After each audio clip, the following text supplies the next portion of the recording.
7 étapes de l'amour dans cette vidéo. Nous parlerons des étapes de l'amour, comment il naît, comment il se poursuit et comment atteindre ce véritable amour dont beaucoup rêvent. Et la première étape est l'engouement. Vous avez sûrement ressenti de forts sentiments. Vous avez sûrement été à cette étape. Cette étape se caractérise par une libération d'hormones telles que la dopamine, l'ocytocine et bien d'autres qui, disons-le, font littéralement perdre la tête à une personne à ce moment-là. La personne est en état d'euphorie, c'est-à-dire que ces hormones du bonheur la rendent folle. Le cœur bat plus vite à la vue de son partenaire, la respiration est coupée, la sensation que c'est l'amour de sa vie, la sensation qu'il est impossible de vivre sans cette personne. Et ici, en réalité, c'est nous. Le besoin fondamental d'une personne pour l'intimité et pour un certain nombre d'autres besoins, y compris celui d'appartenance, est comblé. C'est-à-dire que la personne comprend maintenant qu'elle n'est pas seule. Voilà, j'ai un compagnon, une compagne, j'ai quelqu'un à mes côtés et cela me rend encore plus heureux. Plus loin, les défauts sont consciemment ignorés, c'est-à-dire qu'on ne prête pas attention aux défauts, ils se cachent quelque part au loin. Aux étapes suivantes de l'amour, plus loin, la séparation qui apparaît dans les relations, c'est-à-dire pour certaines raisons. Quelqu'un doit aller quelque part et c'est tout simplement une catastrophe pour les deux. C'est-à-dire qu'on veut passer le plus de temps possible ensemble. La personne qui apporte tant de plaisir doit être absente quelque part. Et la séparation est très difficile à supporter pendant cette période. Plus loin, rêve d'avenir, vos rêves d'avenir. C'est-à-dire que vous imaginez déjà comment tous vos désirs se réalisent grâce à votre partenaire. C'est-à-dire que vous vous êtes déjà imaginé une vie belle et éclatante. Vous avez peut-être déjà envisagé une famille, des enfants, une maison, etc. Et encore une fois, tout est vu à travers des lunettes roses. C'est-à-dire que vous ne pensez pas à ce que représente, à ce dont rêve votre partenaire. Vous avez déjà vos propres attentes de cette relation, vos propres pensées, vos propres idées, vos propres rêves, et souvent divergents des rêves et des idées d'avenir de votre partenaire. Plus loin, la prochaine étape est le début de la relation. Cette étape conduit souvent au mariage, c'est-à-dire qu'à ce stade, vous vous observez davantage, mais vous portez encore des lunettes roses, c'est-à-dire que certains défauts apparaissent déjà, mais disons pas en profondeur, donc superficiellement. Plus loin, durant cette période, l'adrénaline est souvent produite qui réduit justement le niveau de sérotonine. Et à cause de cela, des montagnes russes émotionnelles commencent à se produire dans la relation. Parfois, tout est heureux, bien et merveilleux. Puis, la jalousie ou des émotions complexes surgissent dans la relation. Et c'est ici qu'il y a un fort déséquilibre. Parfois, c'est très très bien, parfois, c'est très très mal.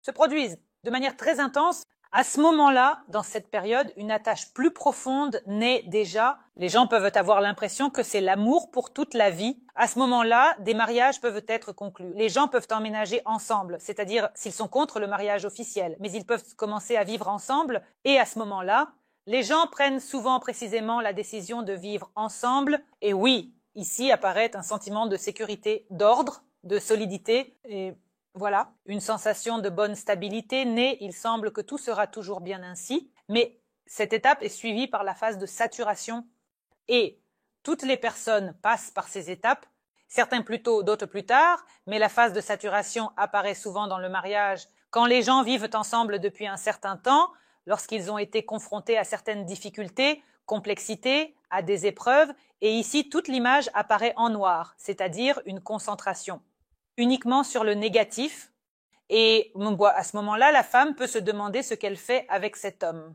En général, ce que nous faisons ensemble et ce qui est nécessaire à cette étape, il est nécessaire d'apprendre à parler davantage l'un avec l'autre, discuter de certains aspects qui ne conviennent pas, prêter moins attention aux aspects négatifs, à ceux avec lesquels on peut vivre, ne pas tout entasser en un seul tas, ne pas tout rassembler, c'est-à-dire que cela ne vous a pas plu, et ceci, et cela, et cela, et cela, et cela, et peut-être même quelques broutilles, et elles se rassemblent souvent en un seul, disons, en un seul tas, un tas de négativité, et ensuite il est très difficile de sortir de ce tas, et souvent après cette étape, à l'étape de la déception, les couples se séparent.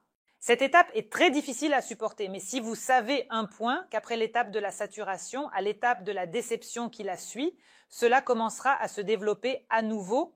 L'ocytocine et les relations passeront déjà à un nouveau niveau après toutes les épreuves. Et vous ressentirez par la suite le véritable amour, alors peut-être trouverez-vous en vous la force de vous battre pour votre amour. Donc, l'étape de la déception est ici. l'accent se déplace encore plus vers le négatif et de nombreux couples ne tiennent pas le coup et se séparent. Après toutes ces difficultés, pendant la période de déception, vous commencez à vous regarder vraiment, vous. N'essayez pas de changer l'autre, vous commencez à accepter à la fois les défauts et les qualités. Le voile tombe de vos yeux, vous comprenez que vous ne pouvez plus vous changer l'un l'autre, soit vous vous résignez et vous acceptez mutuellement, soit vous devrez vous séparer.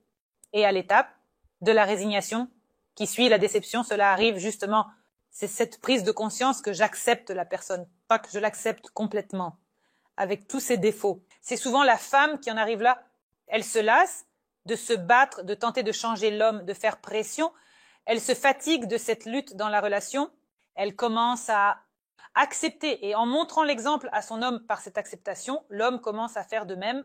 Et à ce moment-là, l'ocytocine commence justement à se produire et les gens en viennent au respect et à l'amitié. Et qu'est-ce que le respect et l'amitié dans une relation? C'est le meilleur fondement pour vos relations. C'est-à-dire que les gens deviennent déjà tellement proches, ils ont en plus de l'amour, de la passion et des émotions fortes, déjà surmonté leurs difficultés.